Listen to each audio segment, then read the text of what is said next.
All right. So we are back on the record in NIMAC number 643337, State of Texas versus Patricia Perez. All right, where we left off, the defendant informed the court that she and her husband emailed documents to pretrial services in regards to the totaling of her vehicle. So we've asked that pretrial services officer come to court, and she is here by Zoom. Any objection to the officer being here by Zoom, defense? No, Your Honor. State any objections to the officer being by Zoom? No, Judge. But before we start, Yes. I just want you to know, I asked her husband to go home and get the proof that he emailed. Okay, So I don't know what she's gonna say. well, we're going to find out. Thank you. Yes. All right, Ms. Macias, could you unmute for me, please? Yes, Your Honor. All right, could you raise your right hand for me, please? Do you solemnly swear or affirm the testimony you give will be the truth and nothing but the truth, so help you God? Yes, Your Honor. All right, if you could lower your hand for me and state your name for the record. Officer Ana Macias from Pretrial Services. All right, Brenda, are you able to hear? Yes. All right, we are here concerning Patricia Perez. Have you been able to pull up the record on that case? Yes, Your Honor. All right, with regards to this, the defense's witness, Ms. Perez, and also her husband have informed the court that they sent documentation by email stating that the car has been totaled. Do you have that? Yes, Your Honor, on April 26th, 22nd, or 2022, Your Honor. I have the claim that I scanned it in, Your Honor, in regards to the 2006 Ford Mustang is total loss. Okay. Ms. Macias, what did you say the date was again? I think I, I scanned it in her file on April 26th of 2022. All right. and I think in the pretrial violation, you submitted a pretrial violation to the court, a second pretrial violation regarding this issue earlier in April, correct? Correct. I have it here on April 18th of 2022. And in that violation, just for clarity of the record, there was a deadline that you had given Ms. Perez earlier to provide you that documentation by a certain deadline, correct? Correct. And what was that deadline? Give me a moment. Let me check. A deadline of April 16th. Thank you. I'll pass the witness. Any questions? Did you get any emails before April 26th? No, I have it here on my file that it was scanned on the 26th. That's the day I received it. Did you talk to either Patricia Perez or her husband, Mr. Brown, about the fact that the vehicle was totaled Let me see. before April 26th? Before April 26th. Give me a moment. I'm checking my notes. I made contact on April 14th of 2022 with Ms. Perez, letting her know about the deadline of April 16th. She did tell me that the vehicle's totaled. I asked her for supporting documents. Okay, so you were aware the vehicle was totaled, you just wanted paper. Correct. All right, any other questions? None from the state. All right, thank you for coming in. Thank you. Am I excused, Your Honor? Yes, you're excused. Thank you. Have a great day. Thank you too. So here's the issue we have, Ms. Perez. You were given deadlines and you didn't meet those deadlines. That's why Judge Angelini doubled your bond, because you didn't meet the deadlines. You are on bond for driving while intoxicated, third or more. I'm not accept that as true, that it actually happened, because I haven't received any facts of that. But what I do know is that there are conditions of bond and you need to follow those conditions. And I received, and could I see my documentation, please, counsel? Yes. Or- Our documentation. Yeah, thank you. Now, before Judge Angelini signed that motion, I received documentation that you were not calibrating. And what I did was I gave you 2 days to comply with calibration. And once that was done, I'm sure there was contact made with probation and with pretrial services. And just because you tell pretrial services your car has been totaled, they don't know if that's been totaled. They need documentation for that. So the question is, why did you wait so long? And you're still under oath. Why did you wait so long to provide them documentation when they told you that they needed that documentation April, what was it, April 15th? She gave her till 16. Her deadline was the 16th. All right, April 16th. I kept trying to email them, but I wasn't emailing them probably to the correct address or something, but I started emailing right away as soon as I got the paperwork from Smart Start and that. And Did you pick up the phone and call them and said, I've been Yes, I trying to did. email you? I did. All right, State, what are you requesting? Judge, I mean, I And she think- does have medical issues. I don't know if you're aware of her medical issue. I don't believe I am, Judge, but I think just from our perspective, I think that at the minimum, if the court decides to reinstate her bond, I think she just needs to be strongly admonished that it isn't so much, it sounds like she did tell them she was in a wreck, but like the court said, they don't have confirmation until they do, and I don't find it persuasive that she was trying to email their email. I think she just needs to understand that like she needs to communicate with her pretrial officer. And you know, if she's not able to do that, then obviously her bond could be revoked and she could spend her pretrial period waiting in custody if she's unable to comply with the rules that the court asked and the pretrial asked. Do you understand that? Yes.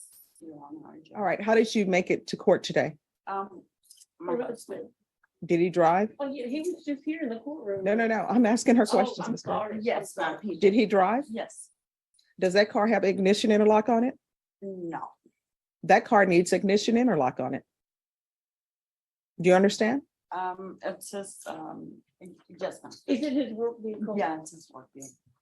Do you have a new car? No, I don't at the time, I Do don't, you have a car? no, I don't.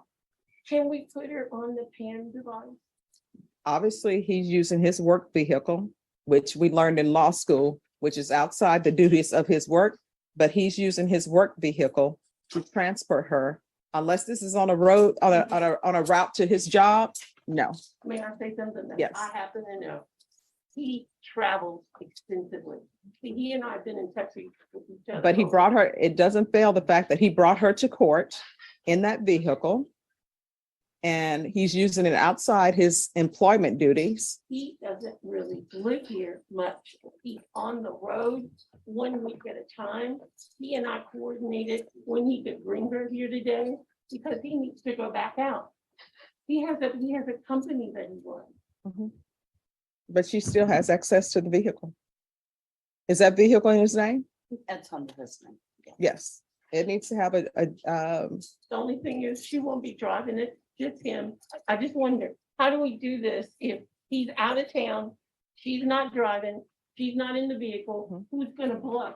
no, it's gonna be an ignition interlock on that device. And she's also gonna be on another device for when she's at home, because I don't know if she's not driving that vehicle or not, it's in his name. Okay, so he can blow in the vehicle when he's gone on a road trip. He needs to let them know. I'm sure they'll be able to show that he's not in the county. They have but- video on Yes. those things. So that vehicle is going to have ignition interlock on it, and you are going to be on a device as well. Do you understand? You know, I don't think you know this. I'm court appointed. I don't think they can afford those two things at once. Well, I mean, the only option she has is to be at the Bear County Jail. Because I can't have her having access to a vehicle. Yeah. he's And- never here. How about we get a vehicle? Okay, if she buys a vehicle, which she doesn't have, if she buys one, can the court order it to be on her vehicle so that he can go to work and be free? No, because it's like every vehicle at the home has to have ignition interlock on it. I mean, that's just the way it is. All right, so whether the court is going to order is the court is going to reinstate the bond of $10,000. There should be ignition interlock on any vehicle at the home and that defendant has access to. And we're going to do scram, and I'll ask that the fees be waived, deferred on both devices. But I can tell you this, I don't have any authority to waive those fees because it's a separate a separate contract that the county has. But supposedly they have some sort of device out there that is free to people who are indigent. Thank you. You're welcome. If there's any more issues with you, not reporting and not doing what needs to be done, we're going to have an issue. You understand? All right, court is calling 2022 CR 9288, State of Texas versus Patricia Perez. Could I have parties announced for the record for the state, Daniel Escobar for the state of Texas. for the defense? Andrew Fraley, Ms. Perez. All right, have you had a chance to confer with the state? Briefly, Your Honor, I was just retained this morning. Mhm. And after speaking with my client, finding out we retained knowing she had a warrant, there was a miscommunication about court on Friday. I would like to ask the court to reinstate the bond and provide some evidence Okay. as to my client's situation. I will tell you this, there was no miscommunication. I gave her a setting of when to come back and she did not appear twice. So she's going to go into custody. They will, Ms. Ferguson will have a PR bond done for her. Once I review that PR bond, and since she's in custody, it should be fairly quickly when they get that done. I'll review the PR bond and you all can make your arguments, whether or not a bond should be reinstated or whether or not there should be a bond issued for her. All right. Thank you. So, Ms. Ferguson, on Patricia Perez, we need a PR bond evaluation done. Yes, just the criminal history. And I do that because there have been changes, as you know, and that's the quickest way for me to get the case on docket if we do the PR bond. Otherwise, I can have it referred to Judge Carruthers. Oh, no, Judge, the fastest way would be beneficial. We All right. appreciate that. If there's one thing I could Yes. approach the court on the record and introduce this email that I got. Mhm. Letting the court know, just first page is that she successfully completed residential treatment. Mhm. Second page is her discharge plan. The third page on here, Judge, lists her medical and mental conditions. I Mhm. just want to point out for the court, just so we have it on the record, medical issues, she has a colonoscopy bag, her psychiatric issues, bipolar, schizophrenia, and PTSD. And after speaking with her yesterday and today, I can assure you that the bipolar part is definitely going through a couple of swings. And the schizophrenia, Judge, she has made some numerous statements to me that would lead me to question whether or not she is mentally competent. So we will proceed with those. We'd ask the court in terms of any PR bonds. You wanted to wait for this, didn't you? Oh, yes, because I don't have anything before me. Okay. And what I can tell defense counsel is that as a defense attorney and even as a prosecutor, I would take note of anyone who has any type of mental health issues. And I would always take that in consideration and try to get them help as quickly as possible. However, I cannot have people who are not abiding by the rules of the court. Number one, being reporting to court. Number two, having ignition interlock for DWI third and all of the things that go along with being charged with the DWI third. So we will come back on what date, Ms. Ferguson? Well, when do you think the PR bond evaluation will be done for her? No, not for you. All right, so let's bring this back in 2 to 3 days. Tomorrow, Judge? Oh, that's not 3 days. All right, let's give them a 2-week reset, but if it's ready before then, we'll have her here before then. No, No bond set this time. no, I don't have any information to set bond. All right, Ms. Ferguson. October 18th. All right, so we're gonna come back on October 18th at 9 a.m. and just check in with Ms. Ferguson in 2 days to see if it's available, because if it's available, we'll put it on the docket immediately. I'll be here anytime the court needs me to be. All right, thank you. Court is calling 2022 CR 9288, State of Texas versus Patricia Perez. Can I have parties announced for the record for the state, Marcus Sanders. for the defense? Andrew Fraley. And are you Ms. Perez? Yes, I am, Your Honor. Counsel, I'm showing you the discovery acknowledgement. Have you received all the discovery in this case, and did you review it with your client? Yes, Your Honor. Court will find that the state is in compliance with discovery. Ms. Perez, I'm showing you what's entitled Application for Community Supervision. Did you review that with your attorney? Did you understand it and did you sign it? Yes. Next, I'm showing you what's entitled True Bill of Indictment. Did you review that with your attorney? Did you understand it? Yes, Your Honor. Counsel, do you waive the reading of the indictment? Yes, Your Honor. State, are you proceeding on the indictment as presented? Yes, Judge. Ms. Perez, I'm showing you what's entitled Court Admonishments and Defendants Waivers and Affidavit of Admonitions. Did you review that document with your attorney? Did you understand it? Did you sign it in all the appropriate places? Yes, Your Honor. Did you understand you're charged with driving while intoxicated third or more? That's a third-degree felony. The range of punishment is anywhere from 2 to 10 years in prison and up to a $10,000 fine. Did you understand? Yes, Your Honor. If you have a plea bargain agreement with the state, the court does not have to follow your plea bargain agreement. If for any reason the court does not follow your plea bargain agreement and gives you more than you bargained for, the fact that you entered a plea will not be used against you and you will be allowed to withdraw your plea. Did you understand? Yes, Your Honor. Did you understand you have a right to jury trial, a right for you or your attorney to cross-examine and confront any witnesses the state would call and the right to remain silent? Yes, Your Honor. Did you understand by entering this plea bargain agreement, you were giving up those rights? Yes, Your Honor. And did you intend to give up those rights and enter into a plea bargain agreement in this case? Yes, Your Honor. Counsel, has your client been able to provide you with any defenses? Yes, Your Honor. Do you believe she has a rational as well as a factual understanding of the charges against her? Yes, Your Honor. Do you believe she's currently competent and was legally sane at the time of the offense? Yes, Your Honor. Ms. Pettis, has anyone threatened you, coerced you, or placed you in fear to get you to enter this plea? No, Your Honor. Has anyone promised you anything other than the plea bargain agreement? No, Your Honor. Are you satisfied with the way you've been represented? Yes, Your Honor. Are you a U.S. citizen? Yes, Your Honor. Court will find that defendant has knowingly and voluntarily waived a right to jury trial, showing you the plea bargain page. Did you review that with your attorney? Did you understand it? Yes, Your Honor. According to the plea bargain agreement, punishment is to be assessed at 2 years in the prison. There's no application for deferred adjudication. State recommends community supervision, and there's $60 to DPS for testing. Did you understand that to be the plea? Yes. Defense? Yes, Your Honor. State. Yes, Judge. Next, I'm showing you the paragraph entitled Waiver of Appeal paragraph. Did you review that paragraph with your attorney? Did you understand it? Did you sign it in both places? Yes, Your Honor. Did you understand by signing that you're waiving your right to appeal? The only items that can be appealed are written pretrial motions that have been filed, heard, and ruled upon by the court. Did you understand? Yes, Your Honor. Counselor, are there any such motions? Next, I'm showing you outside the plea bargain agreement.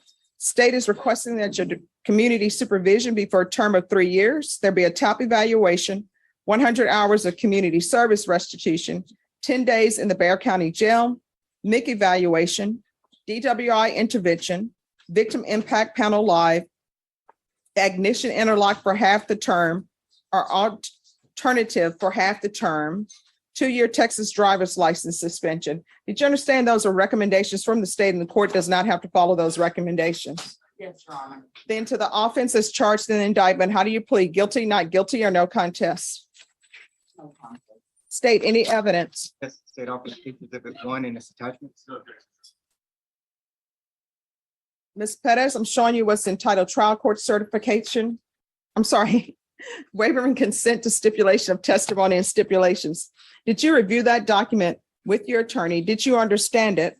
And did you sign it in all the appropriate places? Yes, Your Honor. Again, did you understand you have a right to jury trial, a right for you or your attorney to cross-examine and confront any witnesses the state would call and the right to remain silent? Yes.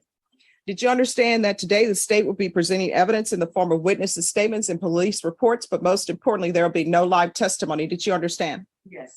Court will find that defendant has knowingly and voluntarily waived and consented to stipulation of testimony and stipulations. Court will accept into evidence states exhibits 1 and attachments. Defense, do you have an exhibit to admit?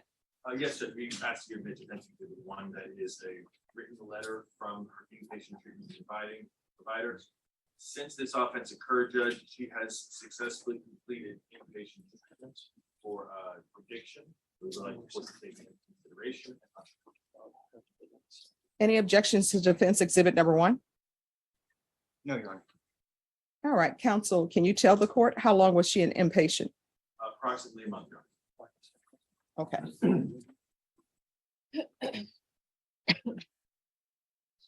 All right, after reviewing states exhibits 1 and attachments, the court will find there's sufficient evidence to find you guilty. The court will find you guilty. Are you proceeding with sentencing? Yes, Your Honor. Anything you wish to say on behalf of your client? Yes, Your Honor, a couple things. In terms of what, at this time, Judge, my client lives, and resides in Kendall County, Texas. We believe that might be the best place to receive it. Are you employed? No, I'm not. How you support yourself? My husband has some business. Do you have any children? None, no, Any grandchildren? no, no. All right, this is what the court is going to do. Court is going to sentence you to 2 years in prison, suspended and probated for 3 years, $60 to DPS for testing, 100 hours of community service restitution. 40 of those hours will be waived if you provide proof of the COVID vaccination. The court is not requiring you to get the COVID vaccination, but if you do, 40 of those hours will be waived.